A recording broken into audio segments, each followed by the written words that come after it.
আসসালামু আলাইকুম ওয়া রাহমাতুল্লাহি ওয়া বারাকাতুহু। কেমন আছেন সবাই?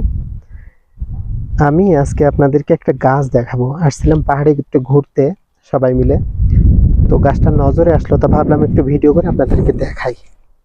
এই দেখেন যে গাছটা দেখতে পাচ্ছেন, অনেক সুন্দর একটা গাছ। দেখেন, কিন্তু এটা দেখেন, কাঁটাটা দেখলে বুঝতে পারবেন। এই দেখেন কত বড় বড় কাঁটা। এটা দেখতে অনেকটা আমাদের দেশে বাবলা গাছ আছে না, বাবলা গাছের মতোই। এখন এখানে কি বলে সেটা জানি না, বাবলা গাছ বলে না অন্য আরবিতে কি গাছ বলে সেটা জানি না। তো এটা মরুভূমিতেও হয়, আবার এদিকে পাহাড়ি অঞ্চলেও হয় এই গাছটা। তো এই গাছটা আপনার উট আছে না, উটের অত্যন্ত প্রিয় একটা খাবার এই কাঁটাগুলা।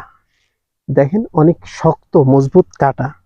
আমাদের দেশে খেজুর গাছে যে এরকম শক্ত শক্ত